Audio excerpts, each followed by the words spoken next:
हरि बोल। सभी वैष्णव के चरणों में मेरा सादर दंडवत प्रणाम। आज पुनः उपस्थित हूँ आप सबकी सेवा में दिव्य पारमार्थिक रत्न इस दिव्य ग्रंथ का पाठ लेकर। पिछले सत्र में हमने पढ़ा था वैभव 15, जिसका शीर्षक था श्रील प्रभुपाद के द्वारा लेखन संपादन सेवा में नियुक्ति, जिसमें हमने पढ़ा कि परम गुरुदेव श्रील भक्ति प्रमोद पुरी गोस्वामी ठाकुर को श्रील प्रभुपाद ने लेखन संपादन करना और उसका प्रूफ रीडिंग एडिटिंग करना ये सारी सेवाएं प्रदान करी थी। तत्पश्चात हमने ये भी पढ़ा कि एक समय श्री प्रणवानंद जी को रेडियो में वैष्णव गीत गाने की संधि प्राप्त हुई थी। तब उन्होंने गोपीनाथ के प्रति काफ़ी सारी प्रार्थनाएं प्रदान की, जो कृपावश श्रील भक्ति विनोद ठाकुर ने लिखी हुई थी। गोपीनाथ मम निवेदन सुनो, गोपीनाथ घुचाऊं संसार ज्वाला। और पिछले विशेष सत्र में हमने इन गीतों का पाठ भी पढ़ा तथा उसका अर्थ भी समझ लिया। आज हम लोग पढ़ने जा रहे हैं श्रील प्रभुपाद के द्वारा मठ द्वेषी व्यक्तियों को सचेत करना एवं भक्तों को युक्त वैराग्य की शिक्षा देना। हमारा पाठ शुरू करेंगे। तत्पूर्व प्रार्थना करते हैं हमारे गुरु परम गुरुदेव और सभी वैष्णव के चरणों में, और विशेषकर श्री श्री राधा कृष्ण के चरणों में प्रार्थना करते हैं। वंदेहं श्रीगुरु श्रीयुतापदकमलं श्रीगुरु वैष्णवांश्च श्रीरूपां साग्रजातां सहगणा रघुनाथान्वितं तं सजीवं साद्वैतं सावधूतं परिजनासहितं कृष्णचैतन्यदेवं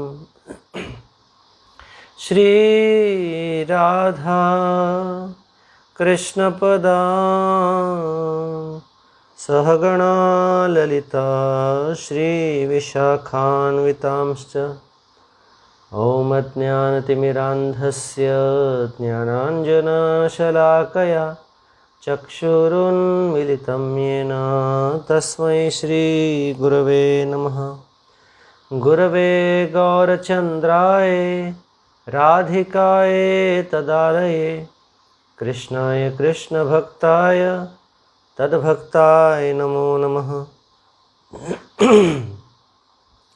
नमो विष्णुपादाय गौरांगप्रेष्ठरूपिणे श्रीभक्तिविबुधाय वै बोधाय नितिनामिने। नमो भक्तिप्रमोद श्रीपुरीप्रेष्ठस्वरूपिणे तद्भिन्नप्रकाशाय करुणामूर्तये नमः। कृष्णभक्तिगुणाख्याने तन्महात्म्यप्रचारिणे सदा सन्निष्टरूपाय गुरुवे प्रभवे नमः। प्रभुपादरतिश्चैव श्रीगुरुप्रेमसेविने विश्वे गौरमनोभीष्टं हरेर्नाम प्रचारिणे। नौमि बोधायनं देवं कृष्णशक्तिस्वरूपकं प्रभुपादप्रियकान्त श्रीपुरीप्रेष्ठसेवकम्। भक्तिप्रमोदाख्य पुरीमुषित्वा भक्तिप्रमोदाख्य पुरीमुपास्य भक्तिप्रमोदाख्य पुरीं प्रणम्य भक्तिप्रमोदां लभते च न वै। गौरकृष्णनामदाता कीर्तनानन्दवर्धनं बहिर्मुखजीवत्राता वन्दे सरस्वतीं प्रभुं। भज श्रीकृष्णचैतन्य प्रभु नित्यानंद श्री अद्वैत गदाधर श्रीवासादि गौर भक्तवृंद। हरे कृष्णा कृष्ण कृष्ण हरे हरे, हरे राम राम राम हरे हरे। तो हम पढ़ रहे हैं वैभव 16, जिसका शीर्षक है श्रील प्रभुपाद के द्वारा मठद्वेषी व्यक्तियों को सचेत करना एवं भक्तों को युक्त वैराग्य की शिक्षा देना।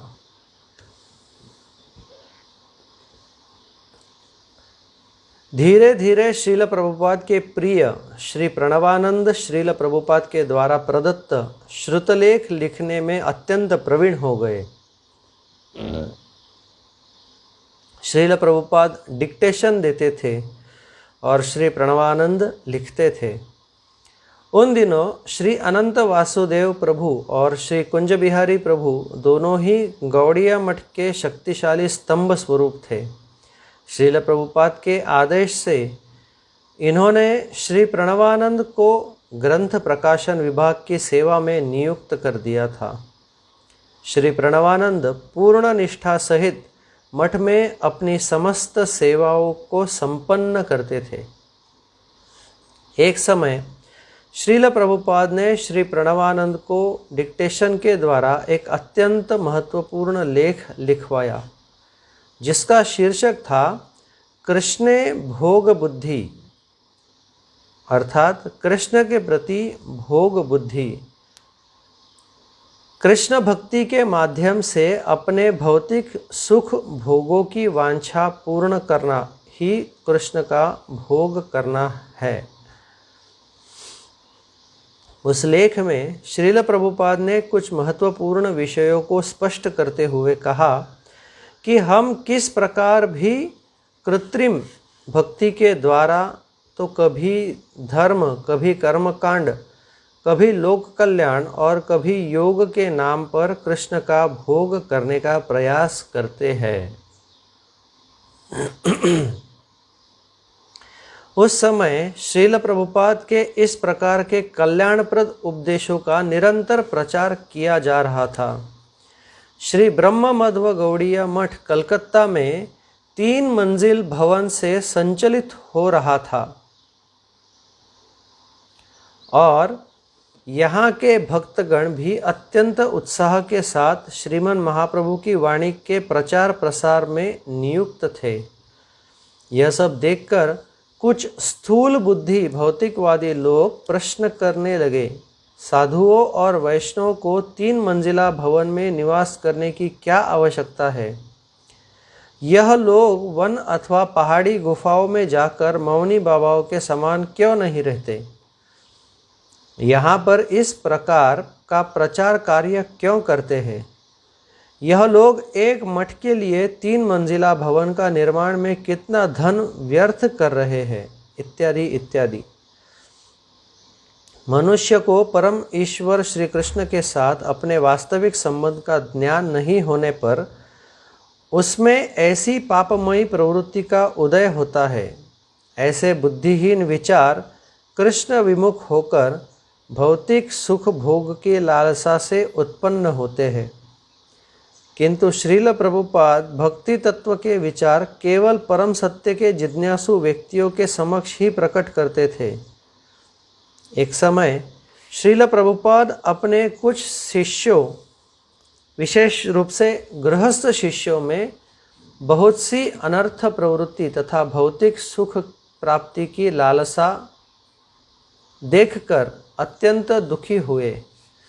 इसलिए उन्होंने सभी को शिक्षा प्रदान करने के उद्देश्य से गौड़ीय पत्रिका में लिखा, भगवान विष्णु तथा वैष्णव विद्वेषी मुगल सम्राट औरंगजेब का हृदय भी वृंदावन में श्री रूप गोस्वामी पाद के प्राणधन श्री श्री राधा गोविंद जी के मंदिर का सर्वोच्च शिखर देखकर ईर्ष्या से परिपूर्ण हो गया था।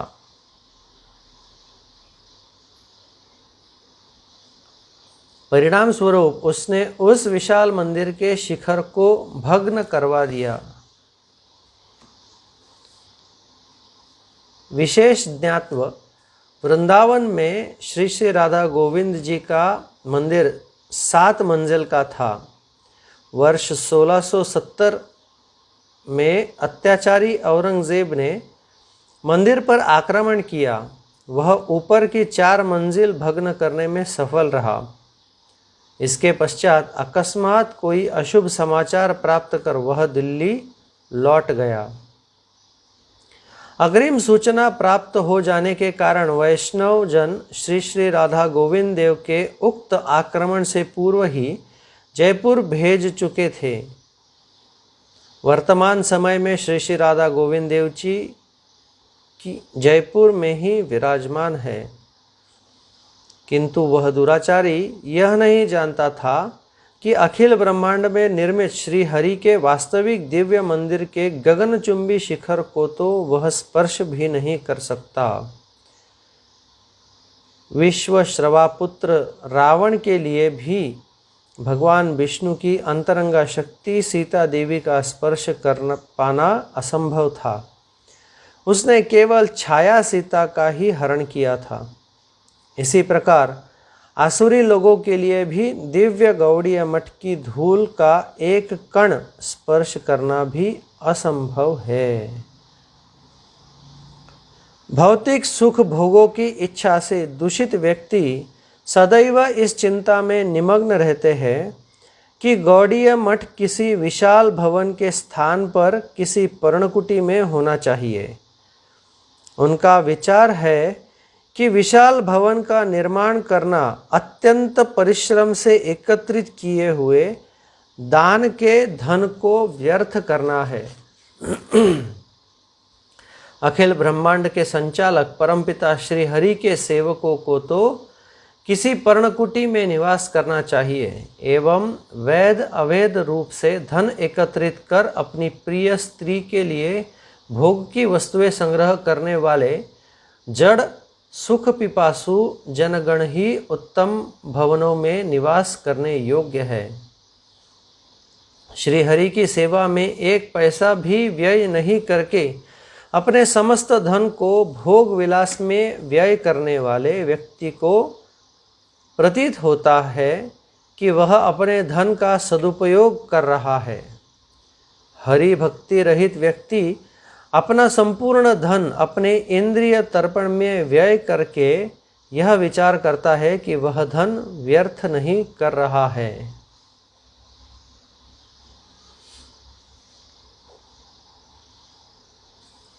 यह कलयुग है, अतः साधारण लोग इस बात से अवगत नहीं है कि केवल परम भगवान और उनके भक्त ही इस जगत की सर्वोत्तम और सर्वोत्कृष्ट वस्तुओं के वास्तविक अधिकारी है।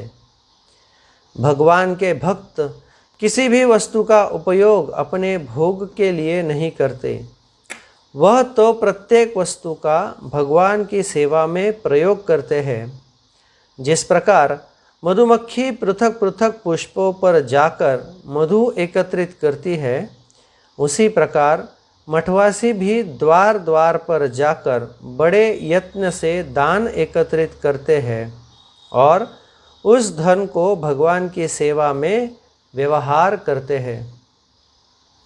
तदनंतर श्रील प्रभुपाद ने सभी वस्तुओं का भगवान की सेवा के निमित्त यथा योग्य उपयोग कर वैराग्य के विषय में स्पष्ट करते हुए लिखा। संबंध ज्ञान के आचार्य श्रील सनातन गोस्वामी एवं अभिधेय ज्ञान के आचार्य श्रील रूप गोस्वामी है।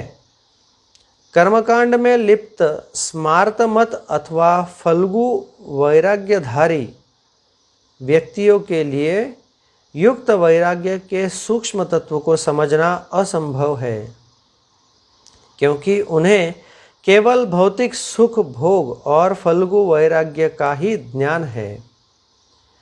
भोग अथवा मोक्ष प्राप्ति आत्मा का लक्ष्य नहीं है।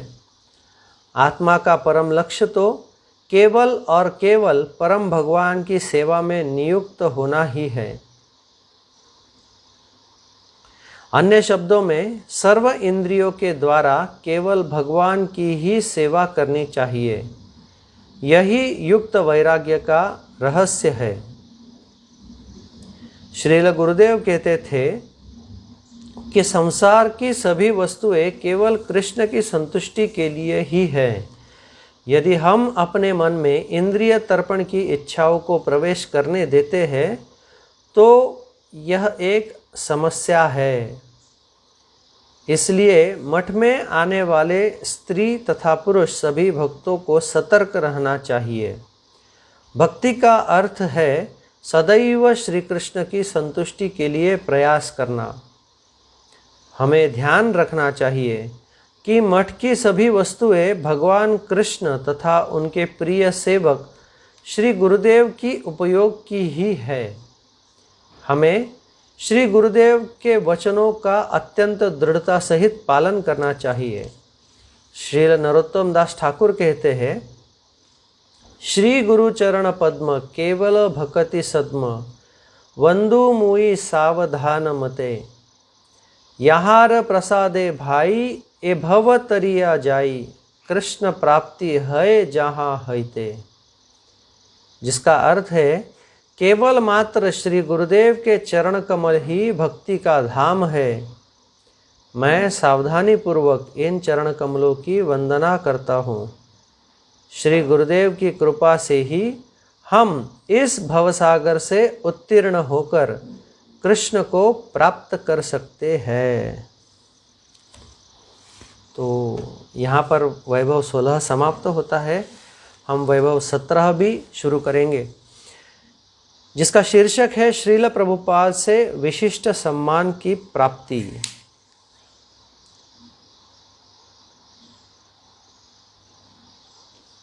प्रतिवर्ष श्री गौर पूर्णिमा के अवसर पर श्रील प्रभुपाद श्री नवद्वीप धाम प्रचारिणी सभा का आयोजन करते थे। इस सभा का मुख्य उद्देश्य नवद्वीप धाम के महात्म्य का प्रचार करना था। इस सभा में श्रील प्रभुपाद श्री श्री गुरु गौरांग की उत्कृष्ट सेवा करने वाले बहुत से भक्तों को यथा योग्य सम्मान प्रदान करते थे। 29 मार्च 1929 को आयोजित श्री नवद्वीप धाम प्रचारिणी सभा में श्रील प्रभुपाद ने श्री प्रणवानंद ब्रह्मचारी को प्रत्न विद्यालंकार की उपाधि से विभूषित किया। प्रत्न विद्यालंकार का अर्थ है पारमार्थिक विद्या का रत्न जड़ित अलंकार। यह सम्मान प्रदान करते हुए श्रील प्रभुपाद के द्वारा प्रदत्त भाषण तथा घोषणा गौड़ीय पत्रिका में प्रकाशित हुआ था। उसके पश्चात महोपदेशक की उपाधि की प्राप्ति। 24 मार्च 1934 को श्री गौर पूर्णिमा के उत्सव पर अविद्या हरण नाट्य मंदिर श्री चैतन्य मठ श्रीधाम मायापुर में आयोजित वार्षिक सभा श्री नवद्वीप धाम प्रचारिणी सभा में श्रील प्रभुपाद ने श्री प्रणवानंद को पुनः महोपदेशक की उपाधि से विभूषित किया। संकीर्तने कृष्ण कथोपदेशे गौड़ीय पत्रस्य प्रकाशने च सदानुरक्तो गुरुभक्ति युक्त श्रीमान सुधी सच्चरित सदात्मा ब्रह्मचारी वरयसमयी प्रणवानंद नामिने महोपदेशक ख्यातिर्दीयते सज्जनीर मुदा। जिसका अर्थ है सज्जन व्यक्तियों ने सदैव कृष्ण संकीर्तन में निमग्न कृष्ण कथा का उपदेश तथा गौड़ीय लेखनी का प्रकाशन करने वाले सदैव गुरु भक्ति में अनुरक्त सच्चरित्र सदात्मा प्रणवानंद नाम के सर्वोच्च ब्रह्मचारी को महोपदेशक की उपाधि से सम्मानित किया।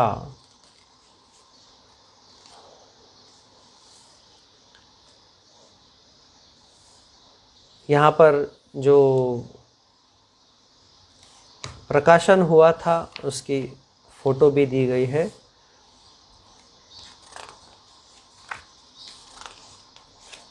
तत्पश्चात वैभव 18 भी हम लोग पाठ करेंगे, छोटा सा है तो हम लोग कर पाएंगे।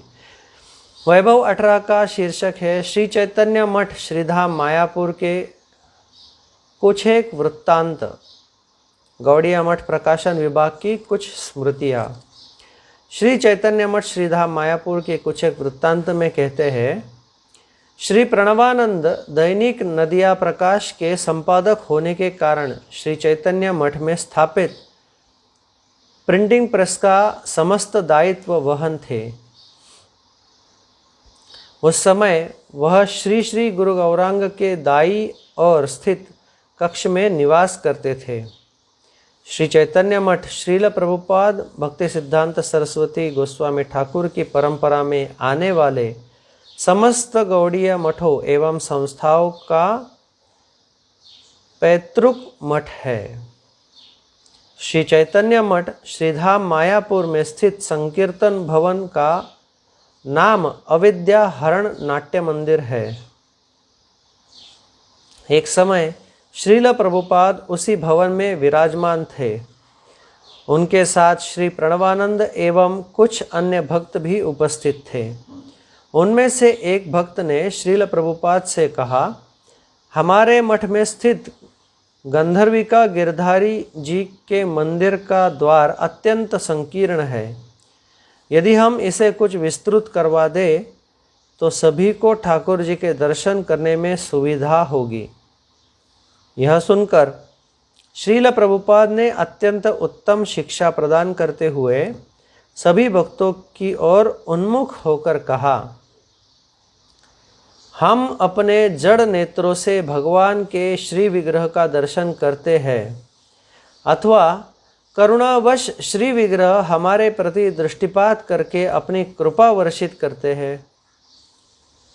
हमें शुद्ध भक्ति का अनुशीलन करना चाहिए, जिससे हमारा हृदय और चेतना पूर्णतः शुद्ध हो जाए। हृदय एवं चेतना के शुद्ध हो जाने पर भगवान स्वतः ही हमारी दृष्टि में उपस्थित हो जाएंगे। तब हमें इस संकीर्ण से द्वार से भी श्री विग्रह का दर्शन प्राप्त होगा। द्वार को विस्तृत करने की आवश्यकता ही नहीं पड़ेगी। श्री प्रणवानंद ने श्रील प्रभुपाद के इन शब्दों को अपने जीवन में धारण कर लिया। श्री प्रणवानंद पूर्ण निष्ठा सहित सेवा करते थे, इसलिए श्रील प्रभुपाद श्री प्रणवानंद को अधिक से अधिक अपने समीप ही रखते थे। यद्यपि श्री प्रणवानंद के निकट प्रकाशन संबंधी बहुत सी सेवाएं थी, किंतु श्रील प्रभुपाद जब भी यह देखते कि श्री प्रणवानंद के निकट कुछ समय अवशिष्ट है, वह उन्हें अपने निकट बुलाकर अपने निजी सेवक की भांति अपने निजी ग्रंथागार में ले जाते थे। श्रील प्रभुपाद की भजन कुटीर में उनका एक निजी ग्रंथागार था। वह श्री प्रणवानंद को ग्रंथागार में ग्रंथों को यथारूप व्यवस्थित करने, श्रेणीबद्ध करने आदि सेवाओं में नियुक्त करते थे। श्रील प्रभुपाद को जब भी किसी ग्रंथ की आवश्यकता होती, वह श्री प्रणवानंद को बुलवाते एवं आवश्यक ग्रंथ ढूंढकर लाने के लिए निर्देश देते। श्रील प्रभुपाद ने श्री प्रणवानंद को श्री चैतन्य चरितामृत, श्री चैतन्य भागवत तथा श्रीमद् भागवतम के प्रत्येक अध्याय का सार लिखने का दायित्व भी प्रदान किया था। श्रील प्रभुपाद के द्वारा गौड़ीय मठ से प्रकाशित इन सभी ग्रंथों के प्रत्येक अध्याय का प्रारंभिक सार प्रणवानंद के द्वारा लिखित तथा श्रील प्रभुपाद के द्वारा संपादित है। एक बार कुछ शिष्यों ने श्रील प्रभुपाद से एक साधिकानंद के नाम के एक ब्रह्मचारी की शिकायत की कि वह मठ में कोई भी सेवा नहीं करता है, पूरे दिन कमरे में बैठकर केवल हरिनाम करता रहता है। श्रील प्रभुपाद ने उन सब से कहा, अगर चाहो तो तुम सब भी ऐसा ही कर सकते हो। तुम्हें भी मठ में किसी प्रकार की सेवा अथवा बाहर जाकर पुस्तक पत्रिका आदि वितरण करने की कोई आवश्यकता नहीं है। तुम भी पूरे दिन अपने कमरों में बैठकर हरिनाम कर सकते हो। मैं तुम्हारे प्रसादम की व्यवस्था भी तुम्हारे कमरों में ही करवा दूंगा। उस समय प्रणवानंद भी वहां उपस्थित थे। वे ठीक से प्रभुपाद जी का तात्पर्य नहीं समझ पाए। उन शिष्यों ने साधिकानंद प्रभु की तरह पूरे पूरे दिन हरिनाम करना शुरू कर दिया, लेकिन कुछ दिनों बाद ही वे निरंतर जप करने में विफल होने लगे। वे सब पुनः श्रील प्रभुपाद के पास आकर बोले, प्रभुपाद, हमारे लिए साधिकानंद की तरह पूरे दिन बैठकर हरिनाम करना असंभव है। कृपया आप हमें मठ की सेवाओं में ही लगा दीजिए। श्रील प्रभुपाद मुस्कुराने लगे। श्रील प्रभुपाद तथा अन्य भक्तों से अपने सुहृद मित्र साधिकानंद की प्रशंसा सुनकर प्रणवानंद भी अति प्रसन्न हुए। इस प्रकार 4 वर्ष तक दैनिक नदिया प्रकाश के संपादक के रूप में सेवा करने के पश्चात प्रायः वर्ष 1931 से 1937 तक श्री प्रणवानंद ने श्रीपाद सुंदरानंद प्रभु तथा श्रीपाद अनंत वासुदेव प्रभु के मार्गदर्शन में गौड़िया मठ के प्रकाशन विभाग में सेवाएं अर्पित की। उस समय श्री प्रणवानंद कलकत्ता के बाग बाजार स्थित गौड़िया मठ में निवास करते थे। कुछ सेवाओं के उद्देश्य से श्री प्रणवानंद यदा कदा श्रीधाम मायापुर भी आवागमन करते थे। एक समय अगस्त 1932 में गंगा में बाढ़ आ गई और नवद्वीप धाम का भूमि क्षेत्र बाढ़ में डूबने लगा। श्रील प्रभुपाद यानी उस समय के श्री विमला प्रसाद नवद्वीप में ही श्री गौर किशोरदास बाबा जी महाराज जी को समाधि दी थी।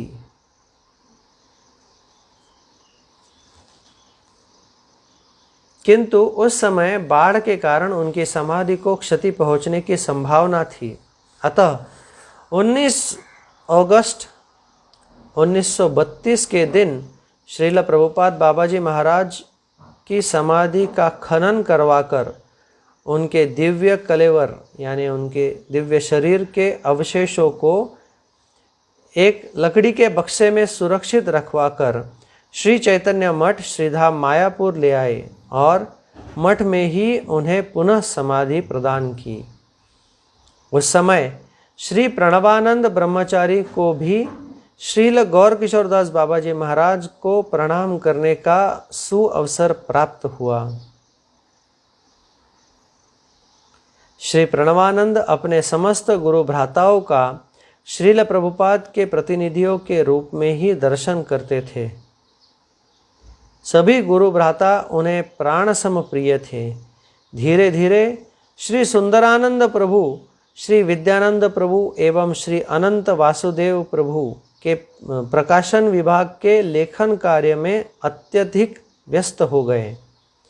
इसलिए श्रील प्रभुपाद के आदेश से श्री कृष्ण कांतिदास ब्रह्मचारी, जो आगे चलकर श्रील भक्ति कुसुम श्रवण गोस्वामी महाराज बने, सत्य गोविंद दास ब्रह्मचारी, जो आगे श्रील भक्ति सर्वस्व सत्य गोविंद गोस्वामी महाराज बने, श्री नृसिंहानंद दास ब्रह्मचारी, जो आगे श्रील भक्ति वैभवपुरी गोस्वामी महाराज बने, श्री अनंत दास बाबा जी, जो